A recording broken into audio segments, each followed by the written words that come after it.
The footer on a YouLi travel page is the way that the traveler is prompted to complete the next important task to be prepared for their trip.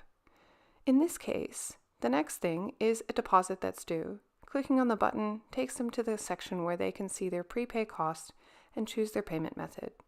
Once they've confirmed, the footer then changes to show them they have 1 out of 4 tasks coming up, and the first one is their t-shirt size.